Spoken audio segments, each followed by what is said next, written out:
बच्चों आज नया चैप्टर शुरू होगा, अध्याय 3, तत्वों का आवर्ती वर्गीकरण।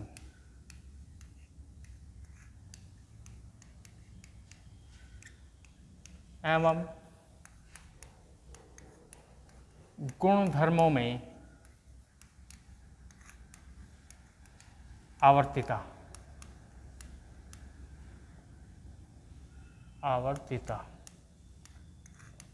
Periodic classifications of element and periodic functions of properties। ये अध्याय 3 है आपका। तत्व जो हम पढ़ते हैं अब तक आवर्त सारणी में लगभग 118 तत्व खोज लिए गए हैं।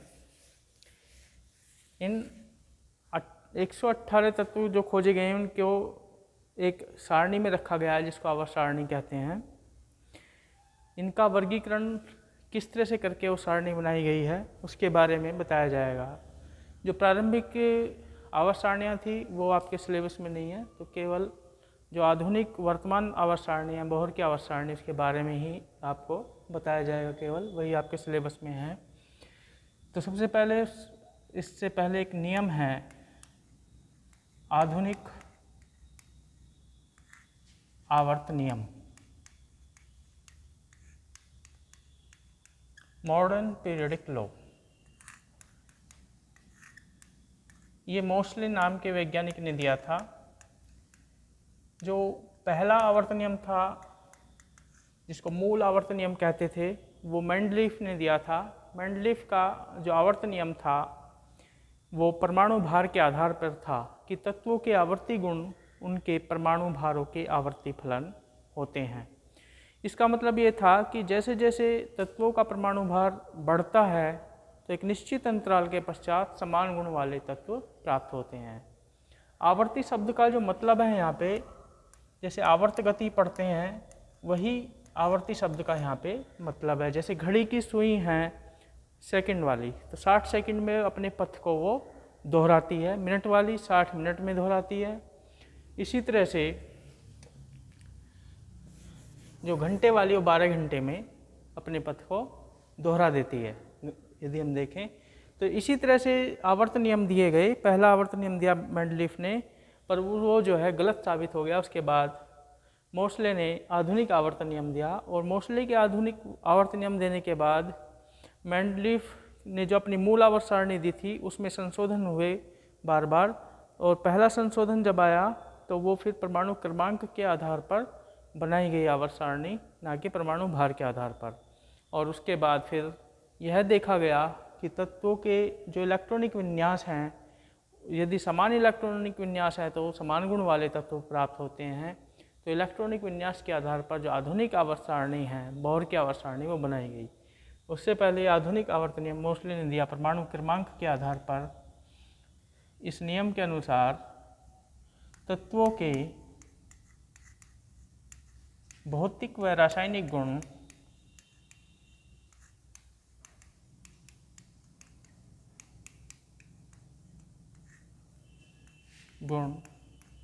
उनके परमाणु क्रमांकों के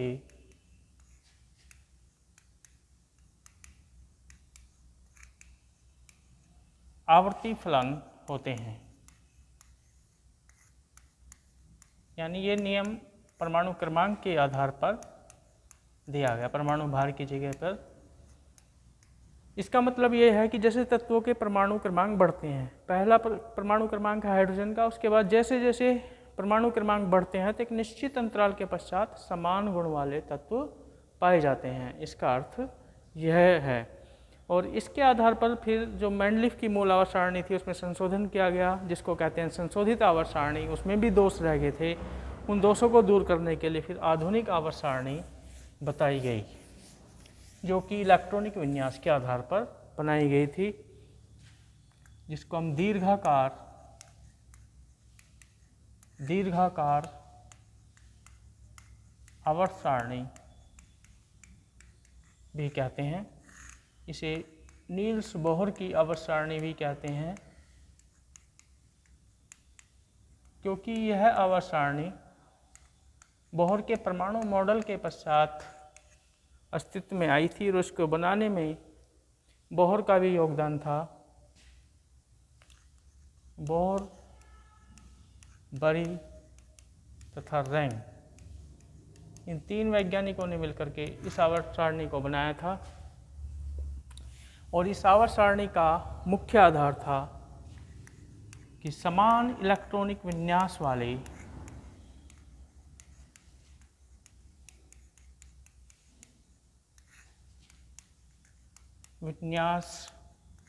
वाले तत्वों के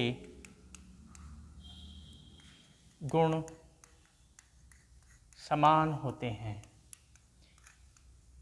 तो ये इस आवर्त सारणी का मुख्य आधार था इलेक्ट्रॉनिक विन्यास। इलेक्ट्रॉनिक विन्यास कौन सा? जो मैंने अबाव नियम से आपको बताया था। और ये आवर्त सारणी भी परमाणु क्रमांकों के बढ़ते क्रम में ही बनाई गई थी। तो इस आवर्त सारणी की जो मुख्य विशेषताएं मैं आपको बता दूं, इस आवर्त सारणी में मुख्य विशेषताएं, पहले हेडिंग डाल देता हूं, मुख्य विशेषताएं।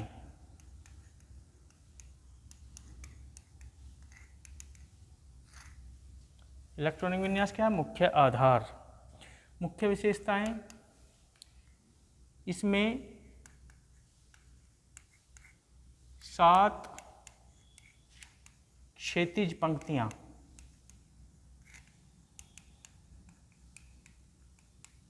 आवर्त, जिन्हें आवर्त हम कहते हैं, आवर्त हैं। इसमें 18 ऊर्ध्वाधर स्तंभ,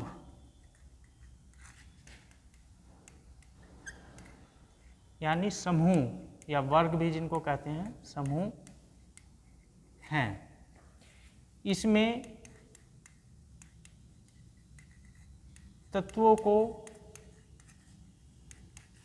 परमाणु क्रमांक के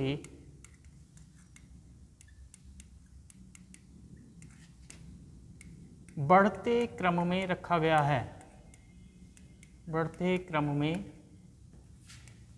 रखा गया है।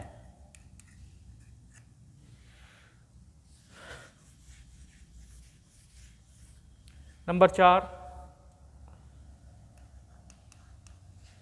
इसका मुख्य आधार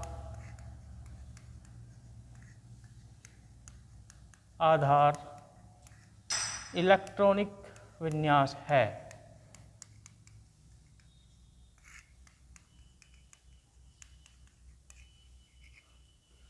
समान इलेक्ट्रॉनिक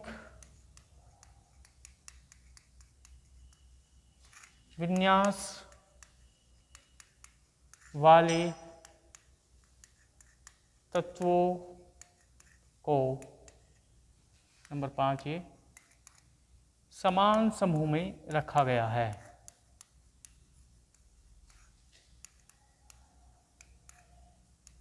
रखा गया है।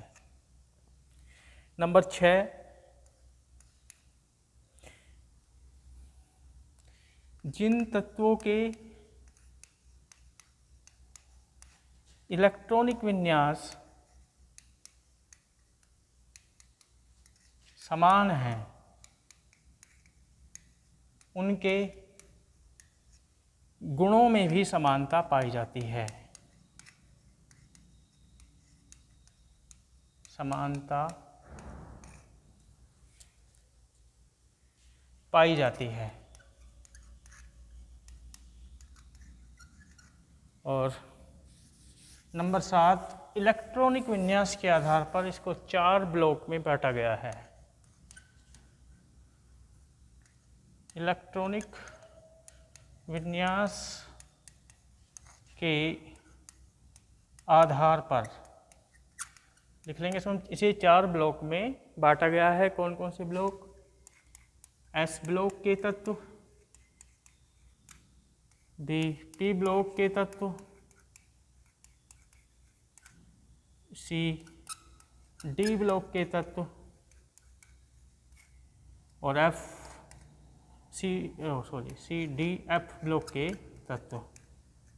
इलेक्ट्रॉनिक विन्यास में अंतिम इलेक्ट्रॉन जिस उपकोष में प्रवेश करता है वह तत्व उसी ब्लॉक में होता है। जैसे अंतिम इलेक्ट्रॉन एस उपकोष में प्रवेश करेगा तो वह तत्व एस ब्लॉक का तत्व होगा। यदि अंतिम इलेक्ट्रॉन पी उपकोष में प्रवेश करेगा तो वह तत्व पी ब्लॉक का तत्व होगा।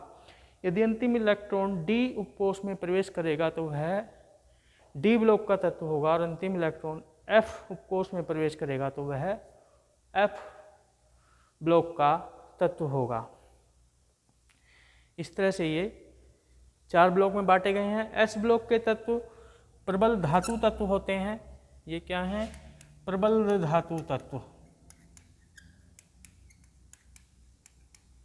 ये तत्व पी ब्लॉक के, इसमें धातु भी हैं, अधातु भी हैं और उपधातु भी हैं। उपधातु उन्हें कहते हैं जिनमें धातु तथा अधातु दोनों के गुण मिलते हैं। डी ब्लॉक के तत्व संक्रमण तत्व कहलाते हैं। संक्रमण तत्व, ये भी धातु तत्व हैं, संक्रमण धातु तत्व भी कहते हैं। एफ ब्लॉक के तत्व आंतरिक संक्रमण तत्व कहलाते हैं। आंतरिक संक्रमण तत्व, इनको 2 भागों में बांटा गया आंतरिक संक्रमण तत्वों को, लैंथेनाइड तथा एक्टिनाइड। लैंथेनाइड तत्वों को दुर्लभ मृदा तत्व भी कहते हैं और एक्टिनाइड तत्वों को प्रायूरेनियम तत्व भी कहते हैं। तो इस तरह से ये पूरी आवर्त सारणी मैंने आपको बता दी है। ये ब्लॉक के तत्व आवर्त सारणी के बाहर रखे गए हैं। और जो समूह हैं,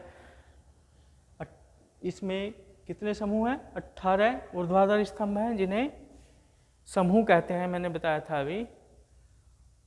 उन समूहों को हम रोमन में प्रदर्शित करते हैं या सामान्य अंकों द्वारा 1 से लेकर 17 तक, और 18वां समूह जो है 1 से लेकर 18 तक ही प्रदर्शित करते हैं। जैसे पहला समूह 1, 2, 3, 4, 5, 6 ऐसे ऐसे करके आखिर तक कुल 18 ऊर्ध्वाधर स्तंभ इस तरह से बने हुए हैं जिनमें तत्व रखे हैं। इनको समूह कहते हैं। और ऐसे जो क्षैतिज पंक्तियां हैं इनको आवर्त कहते हैं। ये क्षैतिज पंक्तियां 7 हैं और इनको प्रदर्शित करते हैं 1 से लेकर 18 तक संख्याओं से, या रोमन में first A, second A, third B, fourth B, fifth B, sixth B, seventh B, eighth में जो है 9, 10 और 11 ये 3 समूह एर्थ में हैं। एर्थ के बाद फिर third A, fourth A, fifth A, sixth A, seventh A और लास्ट वाला जो 18वां है वो है शून्य। इस तरह से रोमन में इनको समूहों के नाम दिए गए हैं या 1 से लेकर 18 तक गिनती से नाम दिए गए हैं, इनको ध्यान रखेंगे। और इसकी जो आवर्त सारणी की कमियां हैं, दीर्घाकार आवर्त सारणी की बुक में आप इसको देख लेंगे एक बार किस तरह से बनी हुई है और उसको बनाने की कोशिश करेंगे अपने आप से। तो इसकी जो कमियां हैं, पहली कमी है इलेक्ट्रॉनिक विन्यास के आधार पर, इलेक्ट्रॉनिक विन्यास के आधार पर हाइड्रोजन का स्थान या हाइड्रोजन को 2 स्थानों पर रखा जा सकता है। 2 स्थानों पर रखा जा सकता है। पहली कमी इसकी यह हुई। दूसरी कमी है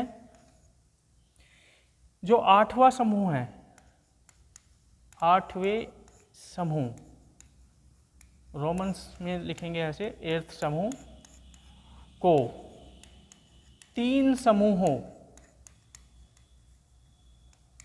में बांटा गया है, जबकि अन्य समूह जो है उनको फर्स्ट ए, सेकंड ए या फर्स्ट ए, फर्स्ट बी इस तरह से बांटा गया है। यानी 2 समूहों में, पर जो 8वां है उसको 3 समूहों में मैंने बताया था, 9, 10 और 11 तीनों इसी में है। इस तरह से कोई अन्य समूह को नहीं बांटा गया है। नंबर 3 पर जो यदि हम गिनती में देखें 1 से लेकर 18 तक तो उसमें ये दोष दूर होता है। 1 से 18 तक की गिनती में देखते हैं तो रोमन में जब देखते हैं तो 8वें को 3 समूहों में बांटा गया है। और तीसरी जो इसमें कमी है वो है जो एफ ब्लॉक के तत्व हैं उनको, एफ ब्लॉक के तत्वों को आवर्त सारणी के बाहर रखा गया है। आवर्त सारणी के बाहर रखा गया है, ये इसकी तीसरी कमी है। चौथी कमी जो इसमें जिक्र नहीं किया गया है बुक्स में वो है हीलियम।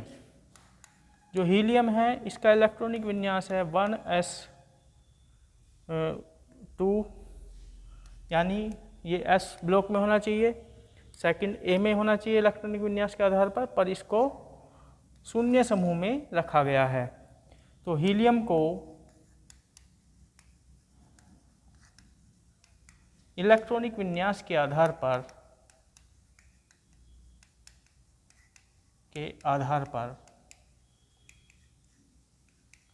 आवर्त सारणी में स्थान नहीं दिया गया है। आवर्त सारणी में स्थान नहीं दिया गया है, बल्कि इसको इसके गुणों के आधार पर अक्रिय गैसों के साथ रखा गया है, क्योंकि ये भी अक्रिय गैस है। और जो हाइड्रोजन की कमी मैंने बताई थी, हाइड्रोजन का इलेक्ट्रॉनिक विन्यास क्या होता है 1s1, तो इसको फर्स्ट ए समूह में रखा गया है एस ब्लॉक में, क्योंकि अंतिम इलेक्ट्रॉन एस में है, पर इसको 7th ए में भी रखा जा सकता है इलेक्ट्रॉनिक विन्यास के आधार पर, क्योंकि इसका बाहरी कोष पूरा होने में 1 इलेक्ट्रॉन की कमी है और जो 7th ए के तत्व हैं उनके भी बाहरी कोष को पूरा होने में 1 इलेक्ट्रॉन की कमी रहती है। तो इस तरह से हाइड्रोजन को 2 स्थानों पर रखा जा सकता है, तो ये भी इस आवर्त सारणी की कमी है। आज इतना ही, इसको आवर्त सारणी को ध्यान से पढ़ लेंगे, आधुनिक आवर्त सारणी को, उसकी विशेषताओं को और इसकी कमियों को ध्यान रखेंगे, और इसके बाद जो आगे इसमें आवर्ती गुण हैं तत्वों के उनके बारे में मैं आपको पढ़ाऊँगा।